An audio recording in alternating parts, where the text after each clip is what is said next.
Am I the astronaut for setting up my boyfriend's ex to be arrested? Ooh, and this is a birthday story? My boyfriend just celebrated the big 4-0. For his birthday, I arranged for all of his closest college buddies, several of which live in different states, to fly in for a fun-filled weekend in the city. It wasn't a surprise, but I handled everything from booking flights to making reservations so that all they had to do was show up. We kicked off the festivities on Friday night with dinner at a really nice steakhouse with lots of drinks and loud conversation, as many of the guys hadn't seen each other in several years. After dinner, we headed to a bar and brewery down the street where we planned to stay for the remainder of the night. Everything was going according to plan. About an hour into our time at the bar, all of us were pretty crunk. We had claimed a few bar stools at the bar, and the rest of us were standing around chatting and laughing and reliving the old days when our conversation was interrupted by some drunk woman yelling loudly. We all just kind of paused mid-conversation and started looking around for the source of the commotion. The bar was loud in general, so it took a few moments for us to narrow it down. It was coming from across the room, and it was a very drunk woman standing on a chair yelling and pointing at what seemed to be me. At first, I was in disbelief because I had been minding my own business and there was no reason for her to yell at me, but then I realized that I knew her. It was the woman that my husband had dated before me. Yes, 20 years ago in college. And she was indeed yelling at me.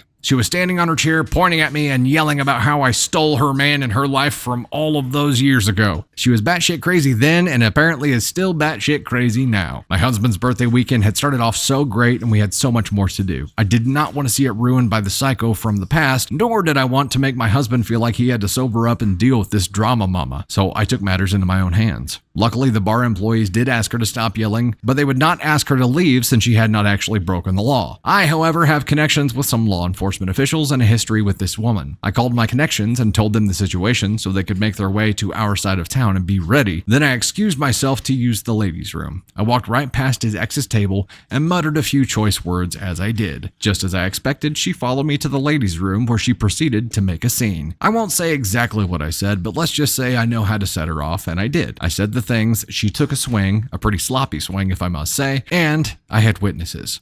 The police were called and they arrived quickly. I can't imagine how. She was arrested and the rest of our night went off without a hitch. I don't feel bad for taking advantage of my connections, I dropped the charges the next day, or for using tactics that I knew would set her off. And I certainly don't feel bad for saving my husband's birthday weekend from certain disaster.